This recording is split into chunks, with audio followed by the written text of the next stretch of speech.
ओम श्री परमात्मने नमः।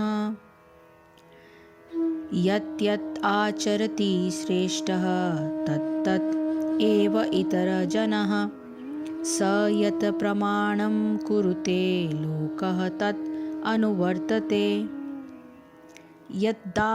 यद्दाचरति यानी यत यानी जो आचरति यानी करता है, श्रेष्ठः आदरणीय नेता, तत् वही या तथा केवल वही, एव निश्चय ही, इतरः यानी सामान्य, जनः व्यक्ति, सह यानी वह, यत जो कुछ भी, प्रमाणम उदाहरण,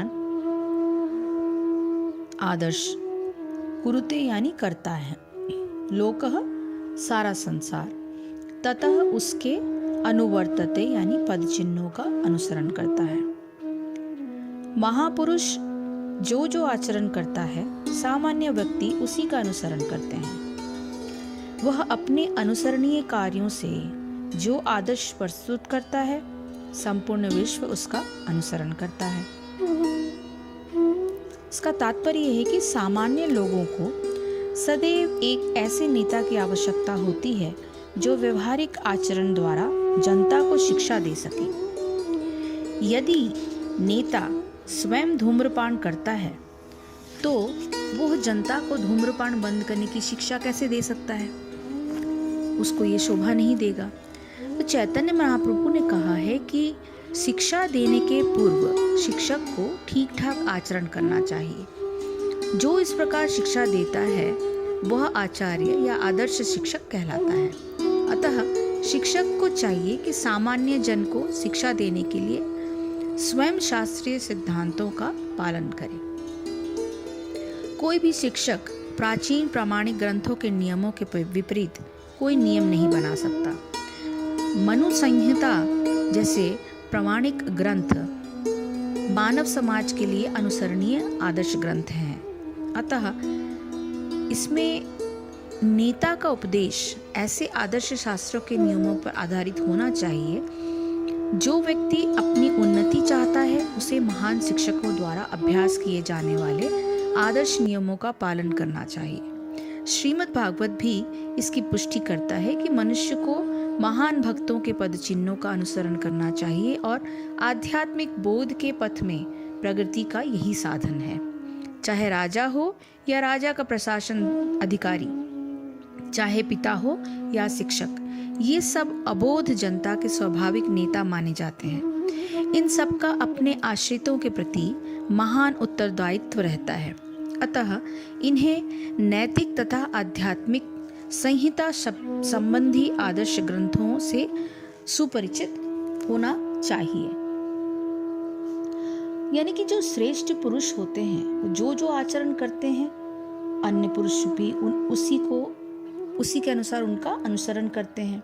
वह पुरुष जो कुछ प्रमाण कर देता है, लोग भी उसी के अनुसार बढ़ते हैं, आगे बढ़ते हैं, उसको मानते हैं, चलते हैं।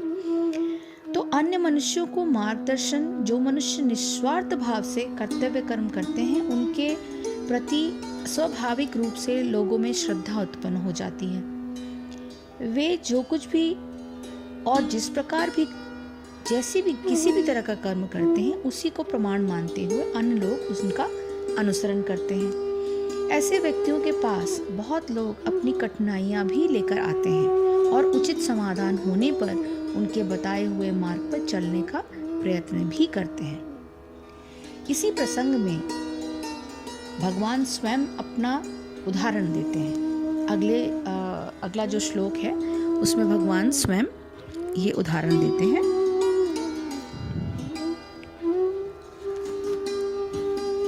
न मे पार्थ अस्ति कर्तव्यं त्रिषु लोकेषु किंचन, न अनवाप्तम् अवाप्तव्यं वर्ते एव च कर्मणि।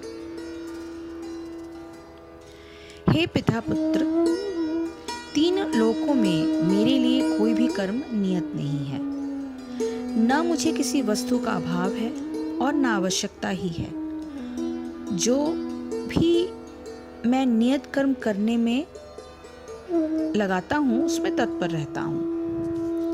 तो तात्पर्य यह हो कि वैदिक साहित्य में भगवान का वर्णन जिस प्रकार हुआ है उसमें ये कहा गया है कि तमीश्वराणां परमं महेश्वरं तम देवतानां परमं च दैवतं पतिं पतीनां परमं परस्ताद विदाम देवं भुवेन शमिड्यं न तस्य कार्यं करणं च विद्यते न तत्सं च भ्यधिकश्च दृश्यते परास्य शक्ति विविधैव श्रूयते स्वाभाविकी ज्ञान बल क्रिया च। परमेश्वर समस्त नियंताओं के नियंता हैं और विभिन्न लोकपालकों में सबसे महान हैं। सभी उनके अधीन हैं। सारे जीवों को परमेश्वर से ही विशिष्ट शक्ति प्राप्त होती है। जीव जो है वो स्वयं श्रेष्ठ नहीं है, वे सभी देवताओं द्वारा पूज्य हैं और समस्त संचालकों के भी संचालक हैं। अतः वे समस्त भौतिक नेताओं तथा नियंताओं से बढ़कर हैं और सबों द्वारा आराध्य हैं। उनसे बढ़कर कोई नहीं है और वे ही समस्त कारणों के कारण हैं। उनका शारीरिक स्वरूप सामान्य जीव जैसा नहीं होता है। उनके शरीर तथा आत्मा में कोई अंतर नहीं है। वे परम हैं। उनकी सारी इंद्रियां दिव्य हैं। उनकी कोई भी इंद्रियां अन्य किसी इंद्रिया का कार्य संपन्न कर सकती हैं। अतः न तो कोई उनसे बढ़कर है और न ही उनके तुल्य है। उनकी शक्तियां बहुरूपिणी हैं। फलतः उनके सारे कार्य प्राकृतिक अनुक्रम के अनुसार संपन्न हो जाते हैं। ये जो श्लोक है वो श्वेताश्वतर उपनिषद से लिया गया है। चूंकि भगवान में प्रत्येक वस्तु ऐश्वर्य से परिपूर्ण रहती है और पूर्ण सत्य से ओतप्रोत रहती है, अतः उनके लिए कोई कर्तव्य करने की आवश्यकता नहीं रहती। जिसे अपने कर्म का फल पाना है उसके लिए कुछ न कुछ कर्म नियत रहता है, परंतु जो तीनों लोकों में कुछ भी प्राप्त करने की इच्छा नहीं रखता उसके लिए निश्चय ही कोई कर्तव्य नहीं रहता। फिर भी क्षत्रियों के नायक के रूप में भगवान कृष्ण कुरुक्षेत्र की युद्ध भूमि में कार्यरत हैं, क्योंकि क्षत्रियों का धर्म है कि दीन दुखियों को आश्रय प्रदान करें। यद्यपि वे शास्त्रों के विधि विधानों से सर्वथा ऊपर हैं, फिर भी वे ऐसा कुछ भी नहीं करते जो शास्त्रों के विरुद्ध हो। अब भगवान श्री कृष्ण शास्त्र के विरुद्ध जाके इसलिए वो कभी कोई भी कर्म ऐसे करेंगे नहीं जो शास्त्र के विरुद्ध हो। इसलिए हे अर्जुन, यद्यपि मुझे तीनों लोकों में कुछ भी कर्तव्य नहीं है तथा किंचित भी प्राप्त होने योग्य वस्तु अप्राप्त नहीं है, तो भी मैं कर्म में ही बरतता हूँ। यानी कर्म करना कितना आवश्यक है ये भगवान स्वयं बताते कि मुझे कुछ करने की जरूरत नहीं है, पर फिर भी मैं क्षत्रियों के रूप में युद्ध भूमि में हूँ। भगवान के लिए तीनों लोकों में कोई कर्तव्य निर्धारित नहीं है और न कोई ऐसी वस्तु है जो उनको अप्राप्त हो। उनके लिए कुछ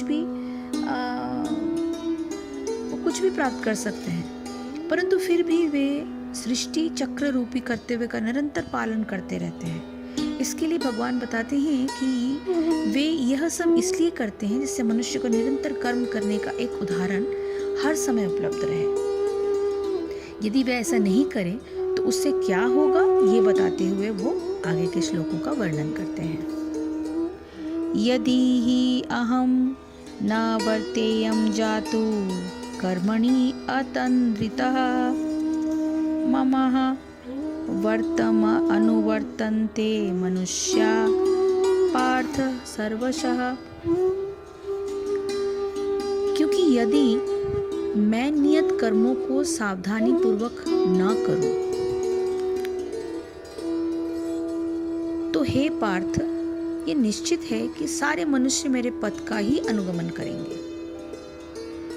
भगवान का कहना है कि मैं अगर ये दिग्दर्शन न दूं कि कर्म करना कितना आवश्यक है और किस तरह का कर्म होना चाहिए? सत्य हो, अच्छी चीज़ों के लिए हो, जो सही है उस मार्ग का चुनाव हो। तो आध्यात्मिक जीवन की उन्नति के लिए एवं सामाजिक शांति में संतुलन बनाए रखने के लिए कुछ परंपरागत कुलाचार हैं जो प्रत्येक सभ्य व्यक्ति के लिए होते हैं।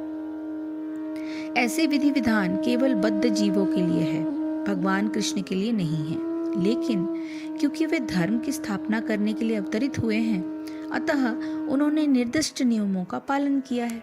अन्यथा सामान्य व्यक्ति भी उन्हीं के पद चिन्हों का अनुसरण करते हैं, क्योंकि कृष्ण जो है वो परम प्रमाण है। श्रीमद् भागवत से यह ज्ञात होता है कि श्री कृष्ण अपने घर में तथा बाहर गृहस्थोचित धर्म का आचरण करते रहे। पूरी जिंदगी उन्होंने प्रत्येक धर्म का जो पालन किया है वो शास्त्र के अनुसार ही किया है, क्योंकि वो कहते हैं कि यदि मैं सावधान हुआ, कदाचित कर्म में न बरतूं, तो हे अर्जुन, इस प्रकार से मनुष्य मेरे वर्ताव के अनुसार बरतने लग जाएंगे। तो मनुष्य द्वारा हर काम में भगवान की इच्छा का अनुसरण होना क्यों आवश्यक है? यदि भगवान किंचित भी कर्मों का व्यवहार करने में असावधान हो जाए तो उससे बड़ा अनर्थ हो सकता है, क्योंकि कोई मनुष्य जो कुछ भी करता है वो यदि उसे अहंकार पूर्वक अपना निश्चय समझकर करता है तो भी प्रत्येक की बुद्धि में बैठकर भगवान ही उसे अपने निर्दिष्ट मार्ग पर चलने की प्रेरणा करते रहते हैं। यहाँ प्रश्न यह उठता है कि जो मनुष्य जानबूझकर कोई पाप कर्म या निंदित कर्म करता है तो क्या वो भी भगवान के ही मार्ग का अनुसरण करता है? इसका समाधान ये है कि यदि मनुष्य अपने अहंकार से प्रेरित होकर कुछ भी करता है तो भी वास्तव में वो कर्ता भगवान का ही कार्य है, चाहे उसे इस प्रकार का बोध हो या ना हो। भगवान की प्रेरणा कर्म में है, अहंकार में नहीं। बोध न होने के कारण वो अपने कार्य से अहंकार जनित राग द्वेष का संबंध कर लेता है और इस प्रकार अपने लिए वैसे ही भाग्य का निर्माण कर लेता है, जिसे फिर भोगने के लिए उसे विभिन्न योनियां ग्रहण करनी पड़ती हैं। तो प्रत्येक हानि अपने ही कर्मों का फल होता है। यदि उसके द्वारा किसी की हानि होती है तो ये समझा जाएगा कि जिसकी हानि हुई उसको तो अपने पहले किए गए किसी कर्म का फल भोगना पड़ा, परंतु जिसने जानबूझकर हानि पहुंचाने की नीयत से हानिकर कर्म किया उसने अपने लिए पाप के प्रारब्ध का निर्माण कर लिया, जिसको उसे अवश्य भोगना पड़ेगा। यदि मनुष्य हर समय यह विचार कर कर्म करे कि मैं भगवान द्वारा बताया कर्तव्य ही कर रहा हूँ, तो उसके द्वारा स्थूल रूप में कोई हिंसा युक्त अथवा हानि युक्त कार्य होते हुए भी पाप का आचरण नहीं होगा। जिस प्रकार एक शल्य क्रिया करने वाला सर्जन यदि किसी रोगी का पेट चीरता है तो कभी कभी रोगी के प्राण भी चले जाते हैं। इस पर भी चिकित्सक किसी पाप अथवा अपराध का भागी नहीं माना जाता, यद्यपि उसके द्वारा स्थूल रूप में पेट चीरने का कर्म हुआ है, परंतु यदि कोई जानबूझकर हानि पहुंचाने की नीयत से किसी का पेट चाकू से चीरता है तो वह अपराध माना जाता है और भगवान के लिए यहाँ भी उस पाप के लिए उत्तरदायी होता है। भगवान अब बताते हैं कि यदि वे अपने कर्म नहीं करें तो क्या हानि होती है। हरे कृष्ण कृष्ण कृष्ण हरे हरे, हरे राम राम राम हरे हरे। जय श्री कृष्ण, जय गुरुदेव।